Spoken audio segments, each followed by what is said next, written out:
মূলত ঘটনাটা ঘটেছে যে পদের জায়গায় খালি রয়ে গেছে, শূন্য রয়ে গেছে, আর আমরা বেকারের জায়গায় বেকার রয়ে গেছে। আমরা শুধু এতটুকুই বলবো যে আমাদের প্রতি চরম লেভেলের বৈষম্য করা হয়েছে। আমরা নন ক্যাডারে সর্বোচ্চ প্ল্যাটফর্মে মেধার সর্বোচ্চ পরীক্ষা দেওয়ার পরও আমরা আজ প্রায় ৬,০০০ প্রার্থী চাকরিবিহীন শূন্য হাতে বাড়ি ফিরেছি।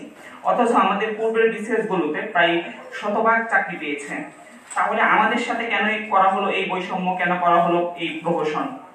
ইতিমধ্যে 41তম বিসিএস এর প্রায় সকল চাকরি প্রার্থীর বয়স শেষ হয়ে গিয়েছে এবং আমরা 41তম চাকরি প্রার্থীরাই ছিলাম করোনাকালীন সময়ে সবচেয়ে ক্ষতিগ্রস্ত প্রার্থী, যেখানে দেশ আজ বৈষম্যের বিরুদ্ধে প্রতিরোধ করে এক সম্পূর্ণ বৈষম্যমুক্ত বাংলাদেশ গড়ে উঠেছে।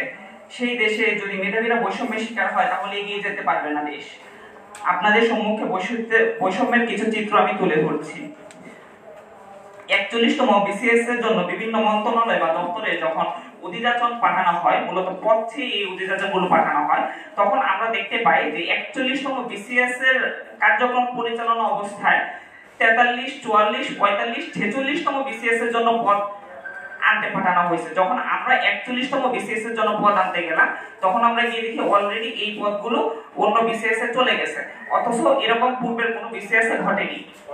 ঘটনাটা এরকম হলো যে সন্তান জন্ম হলো তাকে খাবারের ব্যবস্থা না করে যে সন্তান জন্ম হয়নি এখনো তাদের জন্য খাবার মজুত করা হয়েছে।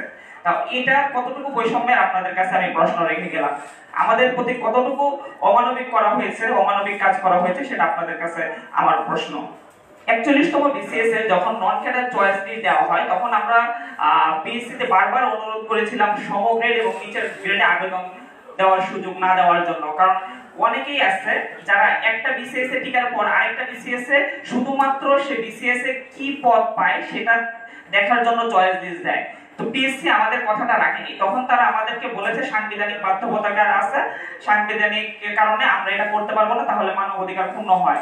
কিন্তু অত্যন্ত দুঃখের সাথে জানাচ্ছি মাত্র 7 দিন পর, অর্থাৎ আমাদের নন ক্যাডার রেজাল্ট দেওয়ার মাত্র 7 দিন পর তারা 43তম বিসিএস এর নন ক্যাডারের চয়েস লিস্ট দিল।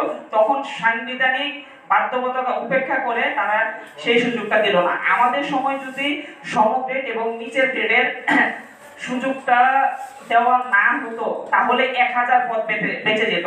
এখন যে সমস্যাটা তৈরি হয়েছে সেটা হচ্ছে অনেকেই চয়েস লিস্ট ফিল আপ করছে, তারা জবও পাইছে কিন্তু তারা জয়েন করেনি, যে কারণে প্রায় 1000 পদের মতো খালি রয়ে গেছে।